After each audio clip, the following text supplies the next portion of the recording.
Isu mengenai masuknya pengamat politik Roky Gerung ke dalam kabinet pemerintahan kembali menjadi perbincangan hangat.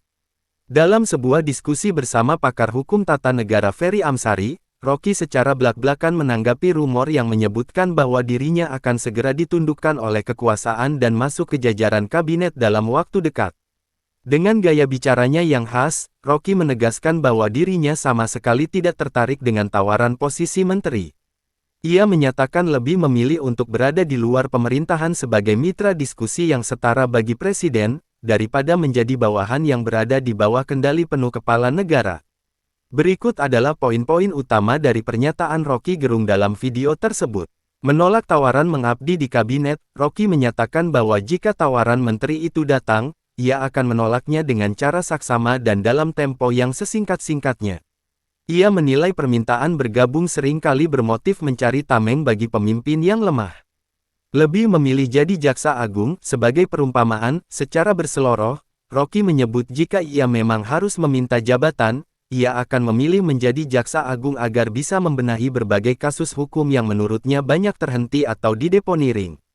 Prinsip dan hobi, Roky menekankan perbedaan prinsip hidupnya dengan para pemburu kekuasaan. Ia berkelakar bahwa banyak orang memiliki hobi masuk kekuasaan, sedangkan hobinya adalah naik gunung, bukan naik kursi menteri. Kritik terhadap loyalitas kabinet, ia juga memberikan kritik pedas terhadap para menteri di era Presiden Jokowi yang menurutnya hanya terlihat loyal saat kekuasaan masih kuat, namun kini justru tampak menghindar ketika sang presiden mulai menghadapi banyak persoalan di akhir masa jabatannya. Pernyataan ini seolah menutup pintu bagi spekulasi yang berkembang bahwa Roky Gerung akan melunak terhadap kekuasaan. Bagi Roky, menjaga jarak aman di luar birokrasi adalah cara terbaik untuk tetap bisa mengajar dan memberikan kritik yang otentik bagi jalannya pemerintahan. Apa abang nggak mau masuk kabinet? Gue perlu orang datang ke gue buat gue ajarin supaya gue kirim balik ke kabinet. Jadi sama sekali tidak tertarik. Karena ada orang yang sedang mau bilang Bang Roky sudah ditundukkan dan akan masuk kabinet dalam waktu dekat dan lain-lain. Kemarin gue tundukin kabinet. Kan itu selalu orang punya pengertian semacam itu tuh. Bahkan saya udah bilang saya terbuka, saya nggak mau ditawarin menteri, saya mau saya pilih sendiri. Itu baru otentik tuh. Ngapain terima tawarin? Kalau kita ingin kita minta dong. Kita bilang saya mau tuh. Cuman ya presiden pasti tolak. Karena saya minta jadi jaksa agung.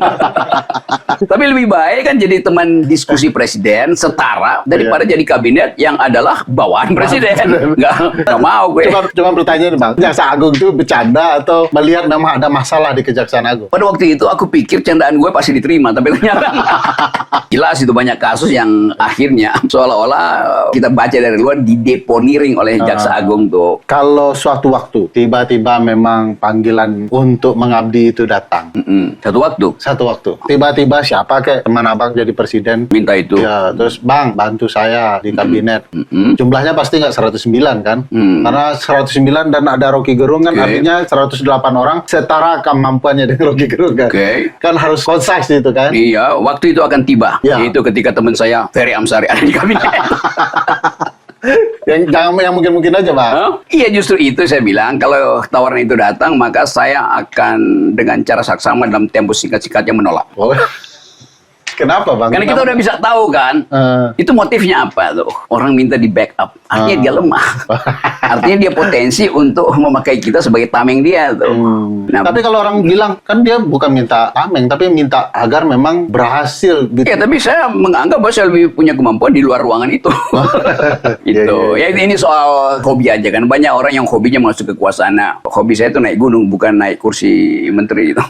Nah, kalau Bang Jumhur gagal, ya saya ikut bertanggung jawab. Dan itu komite itu mesti ada karena saya menjamin karena Roky Gerung, itu fair namanya tuh. Jangan kayak Pak Jokowi semuanya menjilat Jokowi, tiba-tiba Jokowi gagal lalu kabur semua, itu nggak fair tuh. Mesti mereka datang sama-sama dan menderita bersama Jokowi dong gitu. Mengakui bahwa dia bagian dari masalah itu.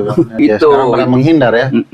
Tapi kan cukup mengakui, ada juga yang menghindar itu dan mengatakan dulu saya tidak sadar begitu dia sudah jadikan anaknya jadi wakil presiden baru saya tersadar gitu.